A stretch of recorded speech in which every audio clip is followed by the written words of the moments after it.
এর আগের দিনের ক্লাসে আমরা শিখেছিলাম আর্টিকেল কখন কোথায় বসে আর কোনগুলোকে আর্টিকেল বলা হয়।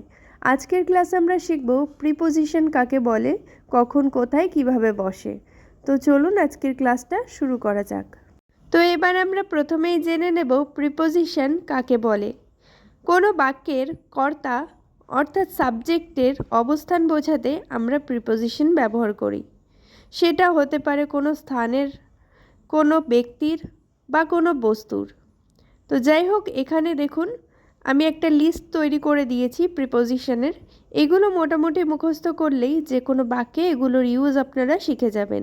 এবার এগুলোর মানে কখন কোথায় বসাতে হবে সেটাও আমি এই ভিডিওতেই বলে দেব। তো আগে চলুন দেখে নিই এখানে প্রিপোজিশনগুলো কি কি রয়েছে। অন মানে ওপরে, মানে কোনো একটা বস্তু কোনো কিছুর ওপরে থাকলে সেক্ষেত্রে অন ব্যবহার করা হয়। ইন মানে মধ্যে, কোনো একটা বস্তু যদি কোনো কিছুর মধ্যে থাকে তাহলে সেক্ষেত্রে ইন ব্যবহার করা হয়। ওভার মানে ওপরে, যখন কোনো বস্তু কোনো কিছুর ওপরে থাকবে কিন্তু সেটাকে টাচ করবে না তখন আমরা ওভার ব্যবহার করব, আর যখন টাচ করে থাকবে তখন সেক্ষেত্রে অন ব্যবহার করব।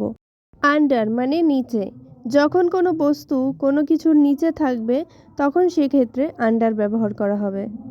ফ্রন্ট মানে সামনে, যখন কোনো বস্তু কোনো একটা কিছুর সামনে থাকে তখন সেক্ষেত্রে আমরা ফ্রন্ট ব্যবহার করি। আপ মানে ওপরে, যখন কোনো বস্তু ওপরের দিকে থাকে তখন সেক্ষেত্রে আমরা আপ ব্যবহার করি। কিন্তু এর আগে আমরা দেখলাম অন মানে ওপরে, ওভার মানে ওপরে, আবার এখন দেখলাম আপ মানে ওপরে। তো কখন কোনটা বসবে কি করে বুঝবো সেটাই এবার বলে দিই। যখন অন থাকবে তখন বুঝে নিতে হবে কোনো একটা বস্তু কোনো কিছুর ওপর সেটাকে টাচ করে আছে। আর যখন ওভার থাকবে তখন আমাদেরকে বুঝে নিতে হবে কোনো একটা বস্তু কোনো কিছুর ওপরে আছে কিন্তু সেটাকে টাচ না করে। আর যখন কোনো একটা বস্তু অনেক ওপরের দিকে থাকবে তখন সেক্ষেত্রে আমরা আপ ব্যবহার করব। ডাউন মানে নিচে, যখন কোনো একটা বস্তু ওপরে থাকা যে কোনো জিনিসের থেকে নিচের দিকে তার স্থান পরিবর্তন করতে থাকে তখন আমরা ডাউন ব্যবহার করব।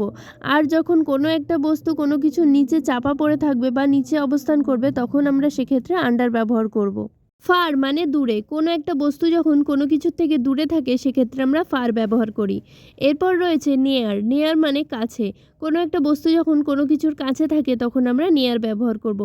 অপোজিট মানে বিপরীতে, কোনো একটা বস্তু যখন কোনো কিছুর বিপরীতে থাকবে তখন সেক্ষেত্রে আমরা অপোজিট ব্যবহার করব। বিহাইন্ড মানে পিছনে, কোনো একটা বস্তু যদি কোনো কিছুর পেছনে থাকে সেক্ষেত্রে আমরা বিহাইন্ড ব্যবহার করি।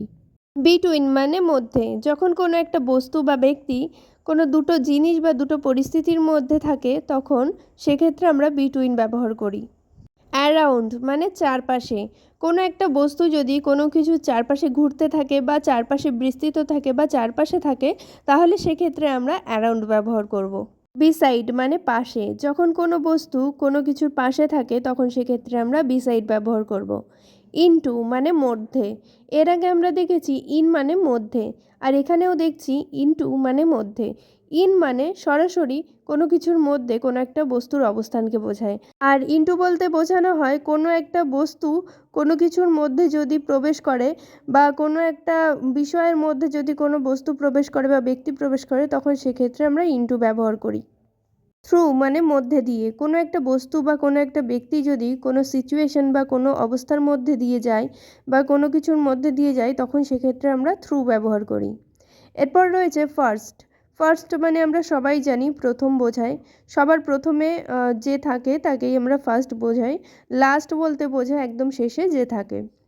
এরপর রয়েছে আউট অফ, আউট অফ মানে হলো বাইরে, কোনো একটা বস্তু যদি কোনো কিছুর মধ্যে দিয়ে বাইরে যায় তখন সেক্ষেত্রে আমরা আউট অফ বলবো, বা কোনো একটা বস্তু যদি কোনো কিছুর বাইরে থাকে সেক্ষেত্রে আমরা বলবো আউট অফ।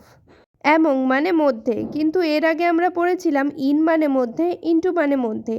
ইন এবং ইনটুর মধ্যে পার্থক্য আমি বলে দিয়েছিলাম একটু আগেই। এবার বলি অ্যামং বলতে কীরকমভাবে মধ্যে বোঝায়। হয়তো অনেকগুলো ব্যক্তি আছে বা অনেকগুলো বস্তু আছে, সেইগুলোর মধ্যে দিয়ে পার্টিকুলার যে কোনো একটা বস্তুকে যখন আমরা মেনশন করব তখন কিন্তু অ্যামং বোঝাবো, মানে অনেকগুলো বস্তুর মধ্যে একটি বস্তু বা অনেকগুলো ব্যক্তির মধ্যে একটি ব্যক্তি, এরকমভাবেই কিন্তু আমরা বোঝাবো।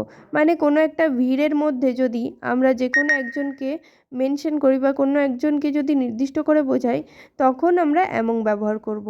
এরপর রয়েছে অ্যাক্রস, অ্যাক্রস কথার অর্থ হলো আড়াআড়িভাবে, কোনো একটা বস্তু যদি কোনো একটা কিছুর সাথে আড়াআড়িভাবে অবস্থান করে তখন সেক্ষেত্রে আমরা অ্যাক্রস ব্যবহার করি।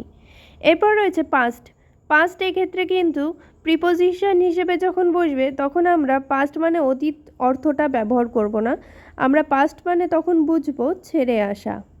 অ্যালং মানে কোনো একটা বস্তুর সাথে অন্য একটা কোনো বস্তু বা কোনো একটা ব্যক্তির সাথে অন্য একটা ব্যক্তি বা কোনো একটা ব্যক্তির সাথে কোনো একটা বস্তুর জুড়ে থাকাকে বোঝায় বা একসাথে থাকা বোঝায়। তো এছাড়াও কিন্তু আরও অনেক প্রিপোজিশন রয়েছে যেটা আমরা প্রত্যেক দিন ব্যবহার করি, কিন্তু একটা ভিডিওতে অতগুলো সম্ভব না দেখানো। তো ওই জন্যে তোমরা যদি কমেন্ট করো যে তোমরা আরও ভিডিও চাও প্রিপোজিশনের ওপর, তাহলে অবশ্যই আমি আরও ভিডিও নিয়ে আসবো। তার জন্য কিন্তু অবশ্যই কমেন্টে জানাতে হবে। আর আজকে যে প্রিপোজিশনগুলো শিখলাম সেগুলোরই এক্সাম্পল তোমাদের সাথে শেয়ার করলাম। আর এই এক্সাম্পলগুলো দেখে আশা করি তোমাদের কনসেপ্ট আরও ক্লিয়ার হয়ে যাবে। আর যদি ভিডিওটা ভালো লাগে একটা লাইক করে দিও পরবর্তী ভিডিও পাওয়ার জন্য, এবং সহজে ইংরেজি শেখার জন্য চ্যানেলটিকে সাবস্ক্রাইব করে পাশে থাকা বেল আইকনটা প্রেস করে দিও যদি তোমরা আমার ভিডিও নতুন দেখে থাকো। আর যারা পুরনো আছো বা সাবস্ক্রাইব করা আছে অলরেডি, তারা অবশ্যই কমেন্ট করে জানিও যে আজকের ভিডিওটা কেমন লাগলো। তো দেখা হচ্ছে পরের ভিডিওতে।